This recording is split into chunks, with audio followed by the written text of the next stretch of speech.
On this day in 1957, Celtic beat Rangers 7-1 in the Hampden Sun.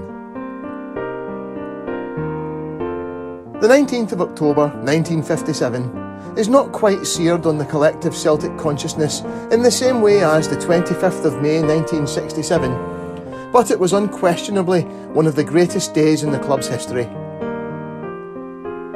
Celtic had made a very good start to the season, and after losing 2-0 to Rangers in the Glasgow Cup on the 19th of August, they had gone on a winning streak that included a 9-1 aggregate victory over Third Lanark in the League Cup quarter-final, and the first league win at Ibrox since 1935 on the 21st of September.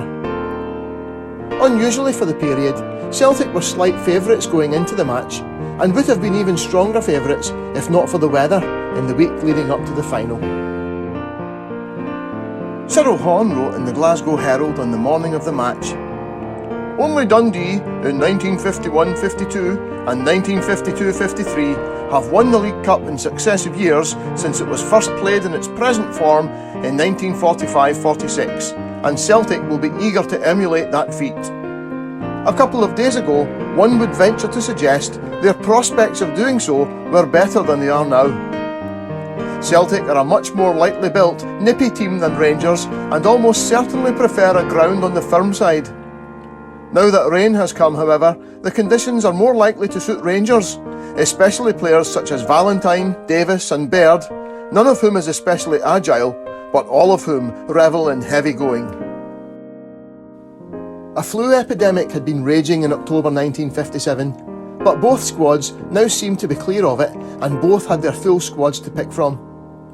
Rangers manager Scott Simon told Peter Hendry of the Evening Times the day before the match, "The fact that Celtic and ourselves have been able to announce a full-strength team ensures that this will be a closely fought match. We are looking forward to this meeting with our Celtic friends. We know they have been playing very well, but we know we can play just as well. We think the cup will be ours tomorrow."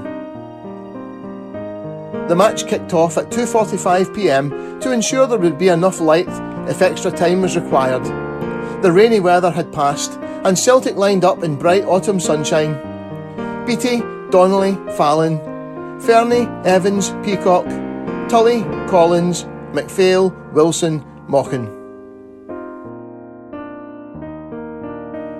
From the very start, Celtic were in total control. Cyril Horn wrote in the Glasgow Herald on the 21st of October 1957, "In the first 20 minutes, Celtic might have scored at least 4 goals, and indeed were inordinately unlucky not to score at least 2 when first Collins and then Tully hit the wood around Niven." It took 23 minutes to open the scoring when Billy McPhail headed the ball down for Sammy Wilson to crash a shot past Niven. Bobby Collins hit the woodwork again before Neil Mochan scored a second a minute before half-time.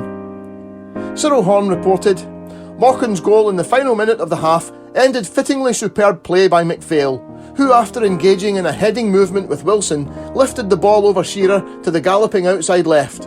Shearer went full length in a desperate attempt to tackle, and McCall was also stretched on the ground. Mochan cut in and from near the touchline hurtled his shot into the far corner of the net." McPhail and Mochan were destroying their markers, Valentine and Shearer. So devastating was Mochan on the left wing that Rangers' right half Ian McCall was forced further and further back to support Shearer, leaving huge gaps on that side of the midfield for Celtic to exploit. It was only 2-0 at half-time, but as the BBC cameraman allegedly forgot to remove the lens cover at the restart, the floodgates opened in the second half. Even with the wind and the sun now behind them, Rangers couldn't stem the green and white tide washing over them, and Billy McPhail headed his first on 53 minutes from a Collins cross. Rangers pulled one back through Billy Simpson just before the hour mark, but it was only a blip. Billy McPhail, who Cyril Horn reported was now toying with Valentine, scored his second 10 minutes later, and the final 20 minutes was a procession of Celtic chances. Horn reported, "During that period, Niven, Shearer and Valentine were so panic-stricken that any one of them might have joined the list of Celtic goalscorers." After Mochan scored another spectacular left-foot strike, McPhail notched his hat-trick and the scoring was wrapped up by the absolute star of the game, Willie Fernie, from the penalty spot.